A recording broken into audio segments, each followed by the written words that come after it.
Speaker Bagbin to address media on key parliamentary developments, and it says that it will serve as a platform for journalists to engage with the Speaker on matters critical to the nation's parliamentary democracy. He says that including recent events that have led to significant political developments. Well, first of all, I haven't met the Speaker for a very long time. I haven't spoken to him since this controversy began. I am not a party to the decision to hold a press conference and so on. So it's difficult for me to predict what he's likely to say and not say. Except that the letter that we have before us, the memo we have before us, says that it will be about recent developments in Parliament. So I cannot say that he's going to say specifically this or that. What are the things that the Speaker can do this afternoon? What are the things that he can say this afternoon? One, the Speaker can tell this press briefing that he agrees with the Supreme Court and that tomorrow when Parliament reconvenes, he will change his earlier ruling on account of what the Supreme Court has decided. That is within the range of possibilities. The Speaker can also tell this press briefing that he totally disagrees with the Supreme Court and will not be guided by the decision of the Supreme Court. That is also possible. It's even possible for the Speaker to tell the press briefing that yes, he has heard what the Supreme Court has said, and that when Parliament reconvenes tomorrow, he would allow the House, as in members of Parliament, to decide what to do and so on. So there's so many things that the Speaker can say tomorrow, and I'm not going to hazard a guess. I'm not a soothsayer. I'm not going to hazard a guess. That's one. Number two, Supreme Court decisions do not necessarily resolve all conflicts. You understand? Right now, as we sit here, more than 30 people, or about 30 people, have died in the Boku chieftaincy dispute. We know that the Supreme Court has given several decisions on Boku. It hasn't resolved the dispute, and the fighting is still ongoing and so on. So Supreme Court decisions do not necessarily resolve all conflicts. In fact, in some instances, they may exacerbate the conflict situation and so on. So I think, and I had the privilege of interviewing Justice Bl0w, who is a former Court of Appeal judge, who thinks that we come to the point where we have to go beyond the judicial process in order to resolve the matters which have come up and so on. Some people agree with him and so on. That's not where I'm going. You see, my brother, you make it sound as if the Supreme Court decision, and the provisions of the Constitution are beyond contestation.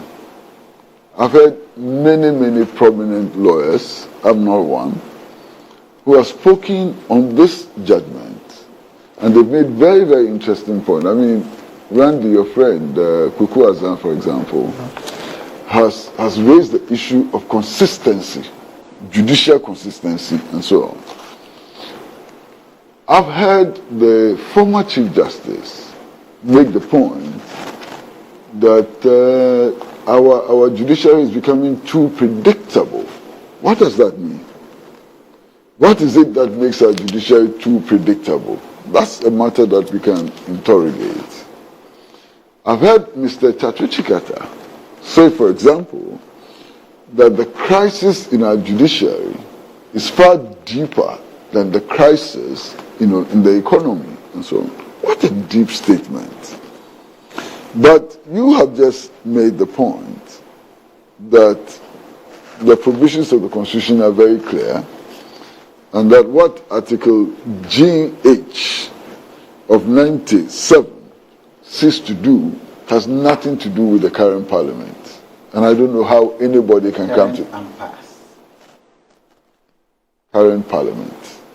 That is about the future parliament and not this parliament. I said the poll, the notice of poll that the Honorable Bagbin referenced is a notice of poll for a future parliament. That's the 9th parliament. But that's the same thing. No, he said it has nothing to do with the current parliament. Yes, that the members of the current parliament is not in question. That's what it means. So the notice of poll. That's what it means. Okay, no, what I mean is, I reference the notice of poll, but he's talking about the decision taking. Yes. That's it. Okay. So it's the same thing. So it's not the decision on the current, the decision is on the action. Okay. So, in my hands is the 1993 I'm also Constitution. reading the same. I also have the same thing. You can No, it's the same thing I'm looking at here. here. I'm reading the same thing. Okay. And Article 97 says that a member of parliament shall vacate his seat in parliament. Clear. A member of parliament shall vacate his seat in parliament. Vacate. Shall. It doesn't say the next parliament. Go ahead. The seat in parliament now. Are we back to this conversation? I think we've passed this point. F. If he resigns from office as a member of parliament by writing under his hand addressed to the speaker, or if he leaves the party of which he was a member at the time of his election to parliament to join another party, or seeks to remain in parliament as an independent member. If he was elected a member of parliament as an independent candidate and joins a political party. It's so clear. In fact, it does not require the speaker to declare the seat vacant. That member of parliament, himself or herself, has to immediately vacate the seat in parliament. If he does what? Oh, you didn't hear me. No, I want you to repeat the actions. One, if he resigns from office as a member of parliament by writing under his hand address. Has any of them resigned? Hold on. So number 2. If he leaves the party of which he was a member at the time of his election to parliament to join another party, or seeks to remain in parliament. So point 2, as an independent if he leaves, has any of them notified their parties that we are no longer members of the party today? Do they need to notify anybody? I'm a party member. I have a party card which is in my wallet now as I speak to you. Hold on. There are conditions that are given for me to be a member of the MPP and recognized as a member of the MPP. So if tomorrow I am no longer a member of the MPP, but I still hold their card, I am still carrying myself as MPP. MPP has not come to say this guy, like the guy who went to Kumasi and was saying they will import lion and elephant or something for 24-hour economy. Who's that? Some Pudong guy or some guy was in Kumasi. They call him Dr. Pudong. The last time I was telling Phyllis on the show. What has he done? He said the 24-hour economy means that they are going to import lions and elephants and come and grow them. Right? No, how is it related? The point is that guy immediately, Sami issued a statement. The NDC issued a statement that the guy is not speaking for us.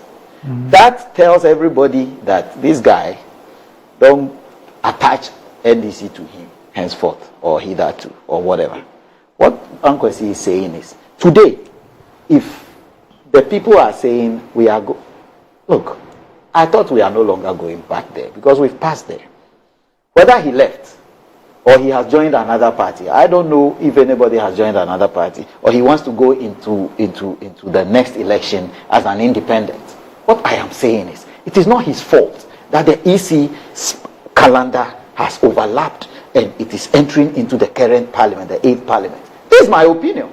That's why I keep saying, Doc knows my position on this. Allow me to also express mine. No, the question you asked, I'm answering the question you asked. There is a futuristic thing. You say no.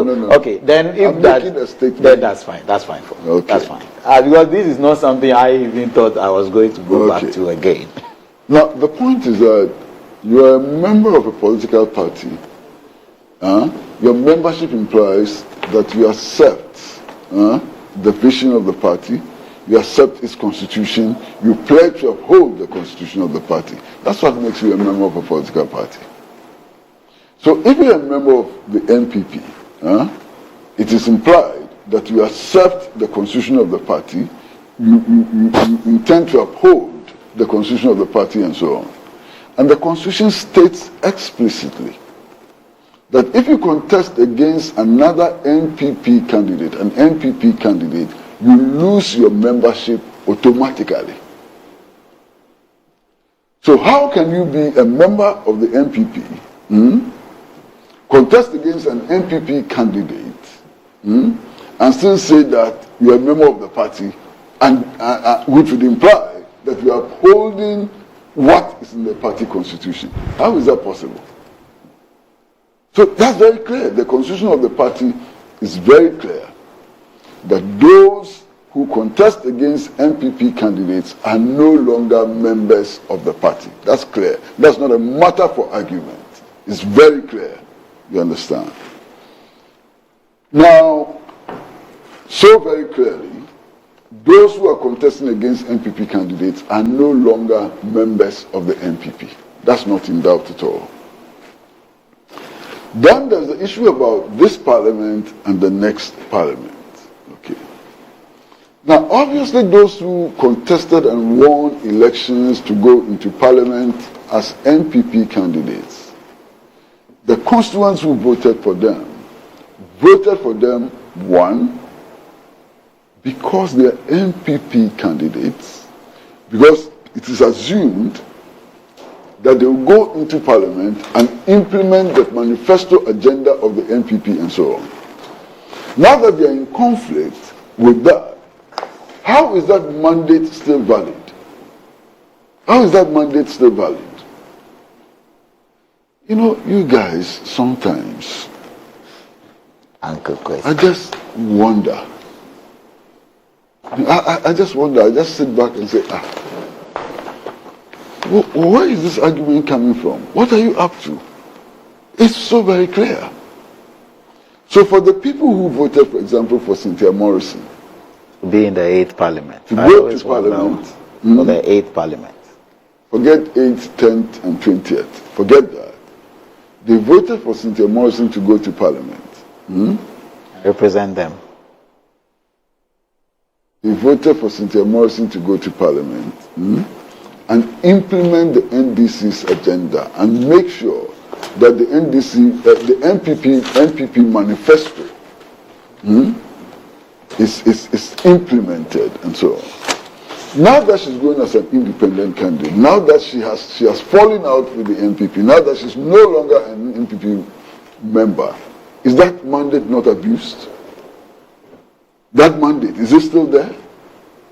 For me, yes, that's why. How is it that when she says that she's no longer MPP? She said, I am MPP, but next 2025, I won't be MPP.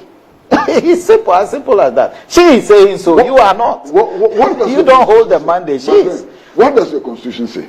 Our constitution. That you lose your membership automatically. Ankwesi, is that not what your constitution says? This is the reason why I keep saying on this show and any other show that your understanding of that constitutional provision is different. I am still there. My position hasn't changed. It won't change. Right. So let's not belabor it. My position won't change. Your position won't change. The person who can change our position, the case is in his hands. Yes. The case is in his hands. So let's allow him. What the speaker is going to do and what the speaker is going to say. So, Ankwesi, are you saying that if I were the speaker, I would not be holding a press conference today. You won't? I won't. Why? Let the matters be determined inside Parliament. Well, to the extent that you don't know what he's going to say. Yeah. But if he were the speaker and he is not. My preference would have been for the matters to be decided inside Parliament, not at the press conference. Okay. The speaker loses a lot when he communicates from outside Parliament. If he sits in the chair as speaker, the weight of his office, the immunities he enjoys, the powers he enjoys and so on, all of that kicking. You understand? And I'm not so sure that holding a press conference this afternoon is in the best interest of Parliament, the Speaker himself, and Ghana. I don't think so. Okay.